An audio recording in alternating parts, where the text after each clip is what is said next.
reading one of the essays, you're discussing the way that information sort of helped us all set a reality or an agreement maybe on truth. And then how Sort of. Yeah. the elites, there was a cabal, a control of the information, and Yeah. so they sort of controlled reality. And then I Yeah. think you argue that the power had been taken away from the elites and sort of decentralized. And I'm trying just to sort of hammer on this notion because in my mind, what I see is a top-down discussion of information and reality up until the revolution of the internet, and that top-down discussion help people resonate with each other, come into a cohesion, right? And now with an explosion of information sources, people's ability to come together on a single set of this is the world, that ability has been damaged, even though I think we thought the opposite was going to happen, right? Exactly. No, it's really fascinating because, the early days of the World Wide Web, basically from 1995 to 2005, it was the initial rebellion against centralization of intellectual authority. That really was what it was, like anybody could go and without asking permission from anyone and just set up a website, set up their own GeoCities site. That was really easy. or they could get deeply involved with people at all kinds of levels, actually, including some professors who would weigh in sometimes on Usenet discussions and so forth. And then Wikipedia actually developed out of that. So I know the essay that you're talking about is called "Who Says We Know on the New Politics of Knowledge." And basically what I was saying there is that it's a great thing that the ordinary person is empowered. And actually, I thought it was swinging, if anything, too much in that direction. That actually the experts of the world were being excluded deliberately from projects like Wikipedia, and for a time, I suppose that was an issue. But what happened though is that it wasn't like a bunch of academics that got control of big tech; it was corporations. I remember worrying if that was going to happen because I remember asking specifically, and talking about this, I think with Jimmy Wales and one of his co-owners, partners with Bomis, which is the parent company of Wikipedia, and basically asking, what's going to happen when the likes of Google and Microsoft and whatever start discovering the power of wikis and the power of, well, we didn't call it this back then, but this is what crowdsourcing, right? What came to be called Web 2.0, and then shortly after that, social media. And yeah, I mean, it was just like a distant, imagining. Yeah, it could be really exciting, couldn't it? That didn't really take it one step farther. Maybe they're really that evil, and they're going to really screw things up. I laughed when you said Web 2.0 because you're right. That didn't last for very long. That notion came out, Web 2.0, and then social media just was right after and just sort of obliterated that whole concept. You actually touched on something that I wanted to ask you about, specifically crowdsourcing. Yeah. I remember when I first heard this term, I read some books. It seemed like the newest, latest, and greatest thing. What could be better than getting group consensus from people?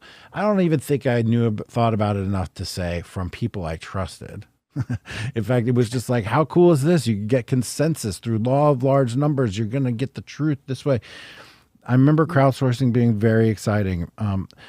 where where do you fall on this idea of crowdsourcing in general? And does that notion, as we thought about it back then, exist anymore? Has it evolved into something different? Is there power in the crowds in this regard? What is your experience with Wikipedia and all the last 20 years tell you about the power of crowdsourcing now? Well, I'm still a believer in crowdsourcing. I think the way that Wikipedia does it is a disaster. Um, so there's good ways of doing it and bad ways of doing it. In short, the now you said that you thought it was really, you were impressed by the whole idea that people could arrive at a consensus and like create something new, which is the I guess the fable that people like to tell on Wikipedia, but it's really a lie. That's not how it works at all. They say that they're trying to achieve consensus, but it's impossible to achieve a consensus among a radically open group. I mean, once you're open to absolutely anyone at any time from all around the world, of course, people are going to show up who disagree with you on important things.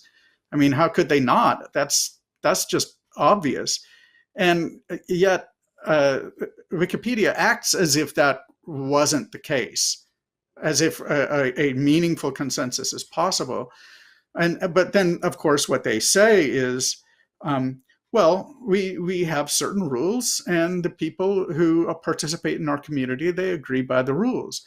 But then they're just using the rules as a proxy for, ideological correctness, right? I can follow the rules on Wikipedia, most of them anyway, not the ones about reliable sources, but I can follow most of them and be as conservative as you like.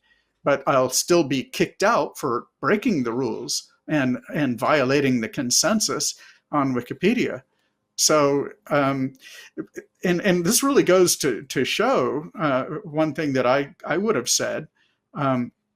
Any consensus-driven collaboration, and not all collaborations have to be consensus-driven, but any consensus-driven collaboration has to be a collaboration among like-minded people. I mean, this is why, as we were talking before we started about Reddit, if you go on to Reddit and you look at forums about, say, Christianity, for example, you will find a whole variety of forums that are all pretty much talking about the same thing, like a half a dozen at least, reasonably large ones, reasonably active ones. But they differ in essentially their point of view, and that's a good thing. So there's a more academic left forum, and then there's actually a conservative Bible forum for academics, and then there's a real Christians forum, which is for fundamentalists, I guess, and people who believe the Bible seriously. And then, of course, there's just the plain labeled ones like Christianity. The Christianity subreddit is actually dominated by theological liberals. But you figure these things out, and you go where you belong. And actually, and here, this is not really a plug for Reddit. I don't really like Reddit that much. But at least they get this right. They actually allow each sub-community, subreddit, to set its own rules. Wikipedia has one community, just one, that's it. And they set the rules. It has a definite ideological slant. So what needs to exist, if we're going to properly crowdsource the truth, to get back to crowdsourcing, is an open network of encyclopedias. So that's what I'm trying to develop. I and a number of volunteers are trying to develop with the Encyclosphere project.